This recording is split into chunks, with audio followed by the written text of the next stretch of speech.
દર્શક મિત્રો, હું છું કર્મા અનિશા. તમે જોઈ રહ્યા છો લોક સામનો ન્યૂઝ. તો જોઈએ આજના સમાચાર ઉપલેટાથી અમારા રિપોર્ટર ભાવેશ ગોહિલ સાથે.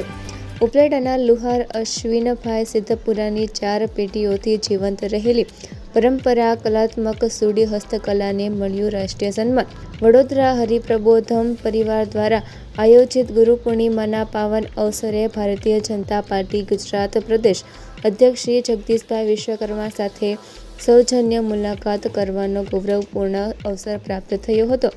આ પ્રસંગે ઉપલેટા સ્થિત લુહાર અશ્વિનભાઈ સિદ્ધપુરા દ્વારા છેલ્લા 4 પેઢીથી નિર્માણ પામતા પરંપરાગત કલાત્મક સુડીની અનોખી હસ્તકલા, તેની નિર્માણ પ્રક્રિયા તેમજ ઐતિહાસિક પરંપરા અને વિસ્તૃત માહિતી રજૂ કરવામાં આવી હતી.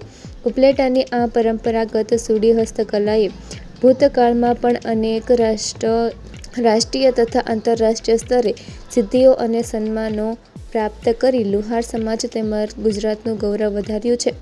આ પ્રસંગે લુહાર અશ્વિનભાઈ સિદ્ધપુરા વતી તેમના પુત્ર સાવનભાઈ સિદ્ધપુરાએ શ્રી જગદીશભાઈ વિશ્વકર્માને પરંપરાગત કલાત્મક સુડીની વિશેષ ભેટ અર્પણ કરી હતી.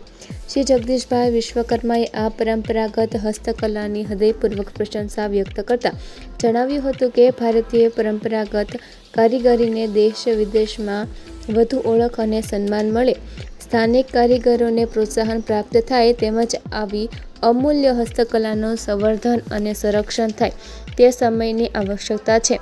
આ મુલાકાત સમગ્ર લુહાર સમાજ તેમજ લુહાર અશ્વિનભાઈ સિદ્ધપુરાના પરિવાર માટે ગૌરવની અવિસ્મરણીય ક્ષણ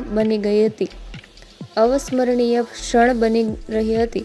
સાથે જ આ પ્રસંગે ઉપલેટાની પરંપરાગત સુડી હસ્તકલાની રાષ્ટ્રીય સ્તરે વધુ પ્રતિષ્ઠા પ્રાપ્ત થઈ અને ભાવિ પેઢીમાં આ અમૂલ્ય વારસાના સંવર્ધન, સંરક્ષણ તથા પ્રચાર પ્રસાર માટે નવી પ્રેરણા મળી.